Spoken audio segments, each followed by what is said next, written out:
غدیر کیا ہے بتانا بہت ضروری ہے، غدیر کیا ہے بتانا بہت ضروری ہے، غدیر کیا ہے بتانا بہت ضروری ہے۔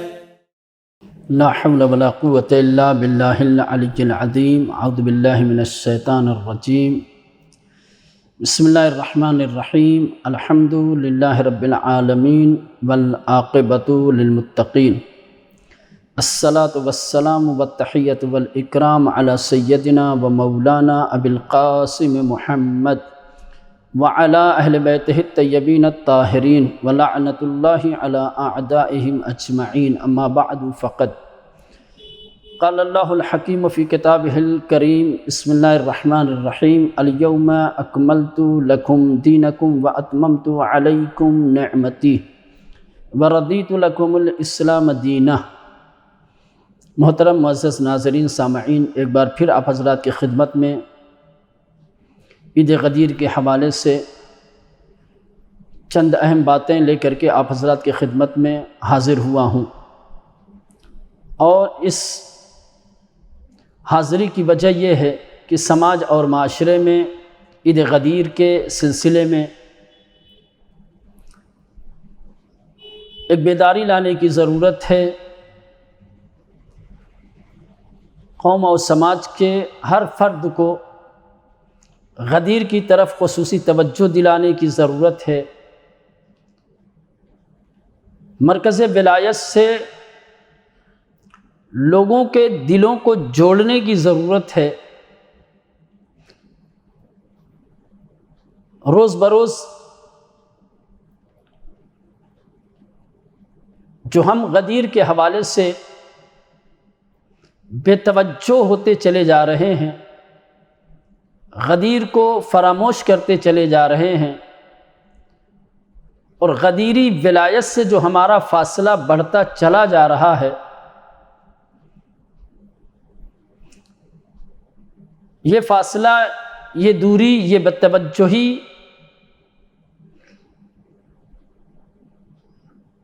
ہمیں کمالات سے، خوشبختی سے، سعادتوں سے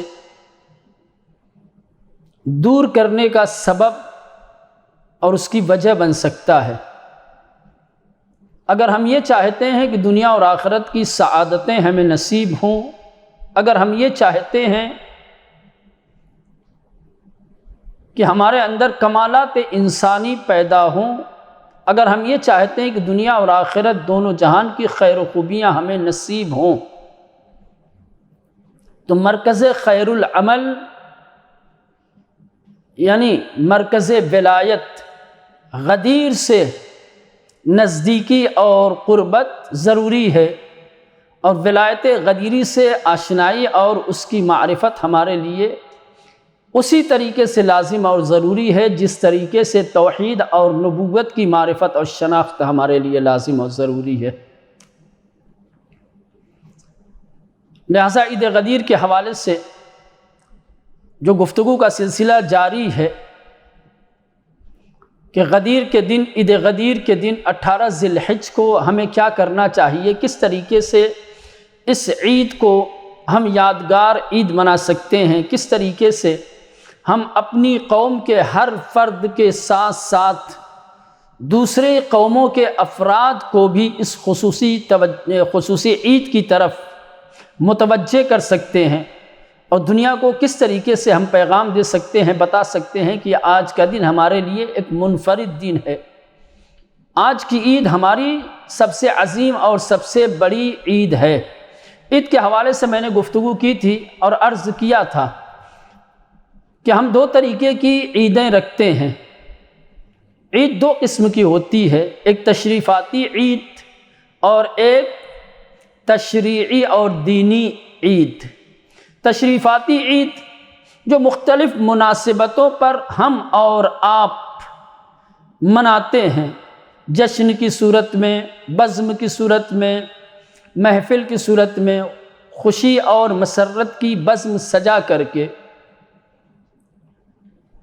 ولادت کے دن، شادی کی سالگرہ، کسی امتحان، کسی بڑے مقصد میں کامیابی اور کامرانی پانے کے بعد، جو اس طریقے کی عیدیں ہیں جس کا تعلق شریعت سے نہیں ہے،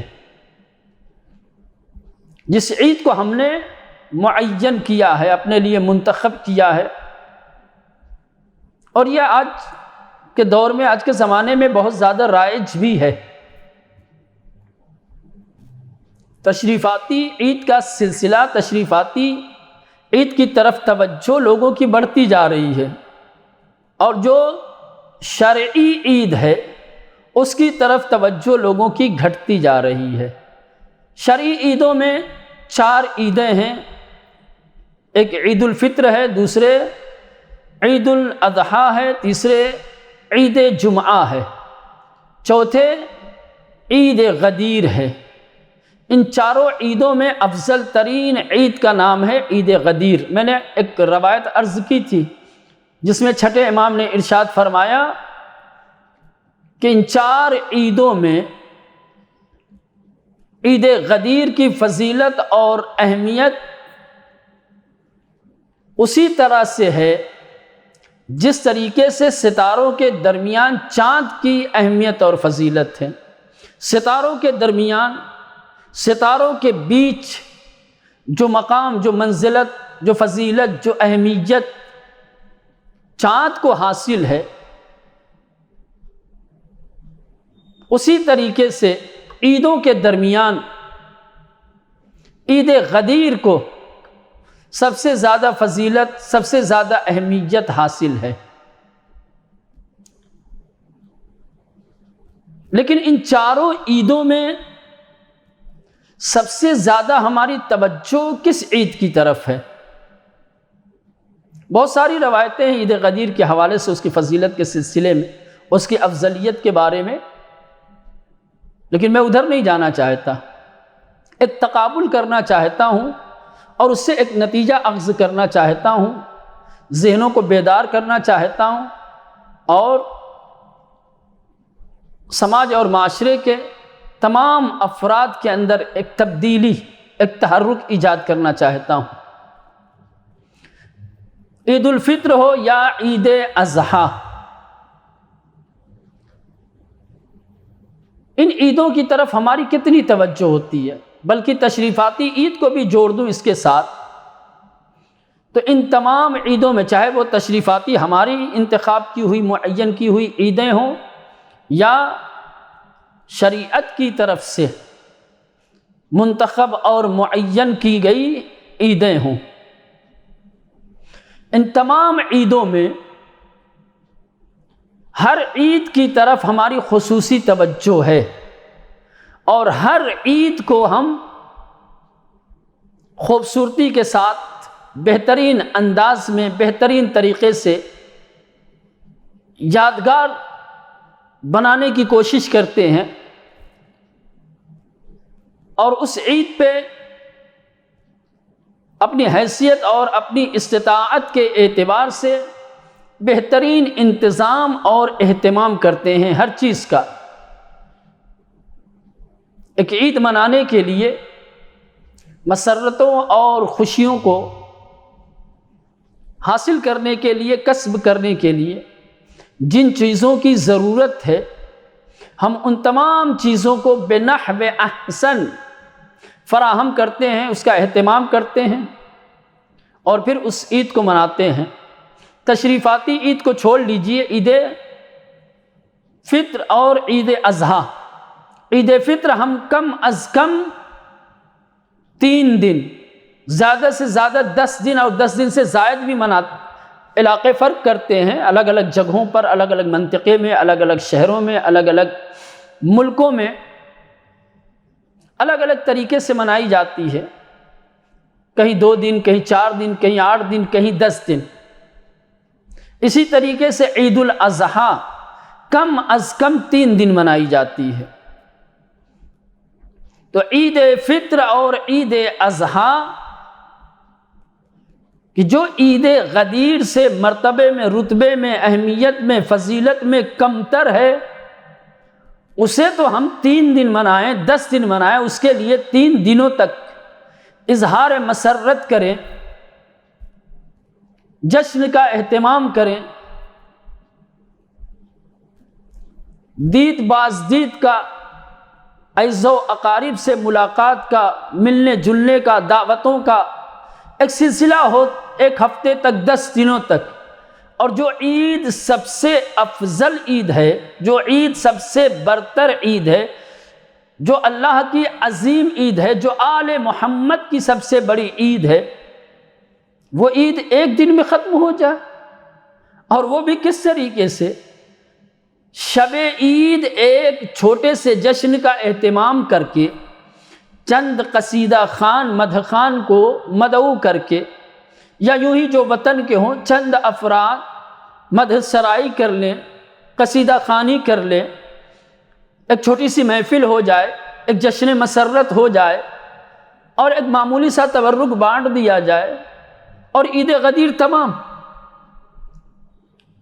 کیا واقعاً یہ عید غدیر کے ساتھ انصاف ہے؟ جس عید کو آل محمد نے افضل ترین عید قرار دیا ہے، جو عید سب سے بڑی عید ہے، اس عید کو اتنے ہلکے میں لیا جائے؟ جو عیدیں چھوٹی ہیں اس کا اہتمام بڑا ہو، اور جو عید بڑی ہے اس کا اہتمام چھوٹا ہو، یہ کون سا انصاف ہے؟ یقیناً یہ عید غدیر کے ساتھ انصاف نہیں ہے، اور یہ ناانصافی صرف اس لیے ہے کہ ہم نے غدیر کو پہچانا نہیں، یہ بے توجہی اس لیے ہے کہ ہمیں غدیر کی معرفت نہیں ہے۔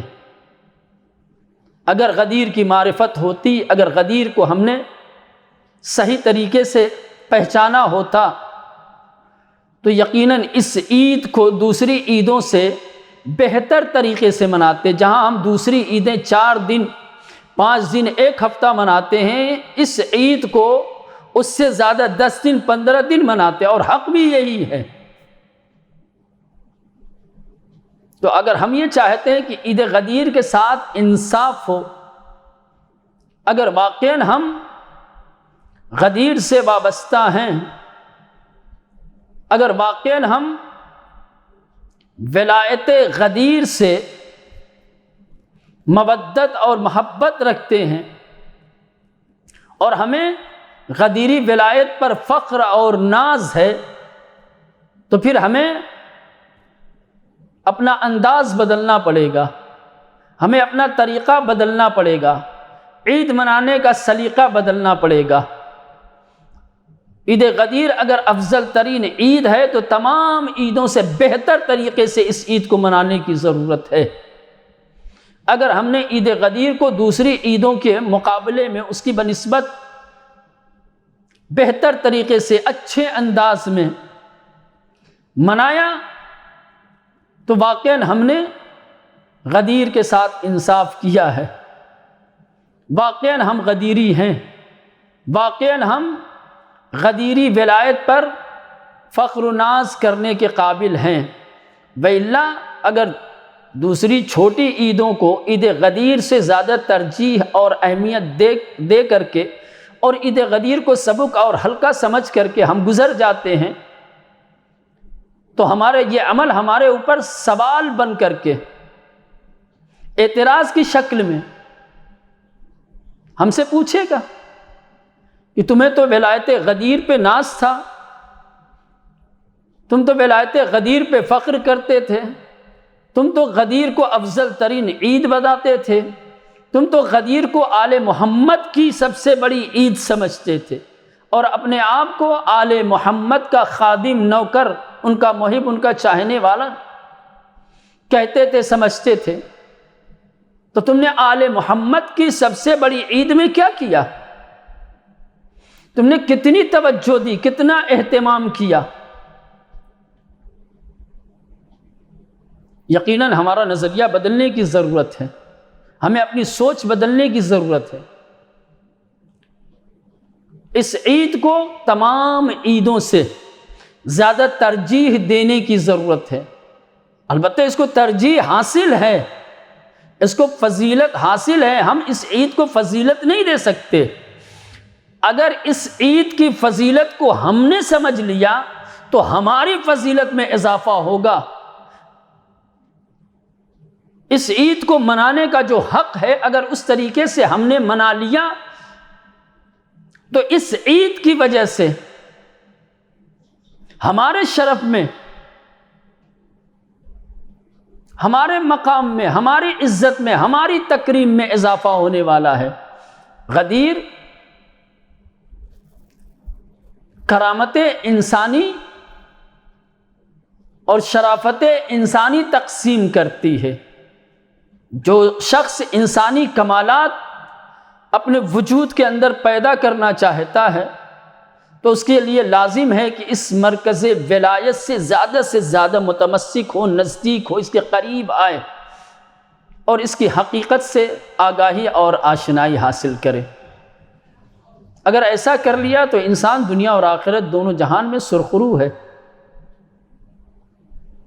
نبی کریم نے امیر المومنین علیہ السلام کے پیروکاروں اور آپ کے محب اور چاہنے والوں کو خیر البریہ کہا ہے۔ خیر البریہ کب ہوگا انسان؟ خیر البریہ کے دائرے میں کب داخل ہوگا؟ خیر البریہ کا مصداق انسان کب واقع ہوگا، کب قرار پائے گا؟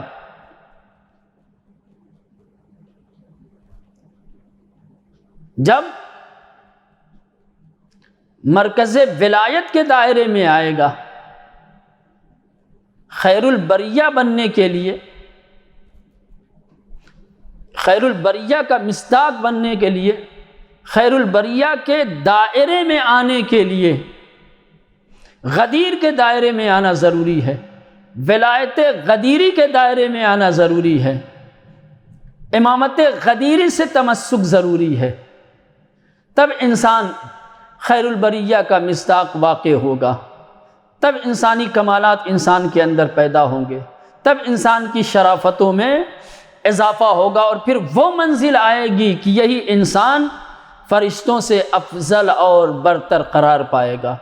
خدا سے دعا کرتا ہوں پروردگارا ہمیں غدیر اور ولایت غدیری کی شناخت اور معرفت نصیب فرما اور اس ولایت کا اتباع اور اس کی پیروی کرنے کی توفیق عنایت فرما اور اس ولایت کے تمسک کے ساتھ دنیا اور آخرت دونوں جہان کی کامیابیاں ہمیں نصیب فرما۔ وآخر الدعوان ان الحمد للہ رب العالمین۔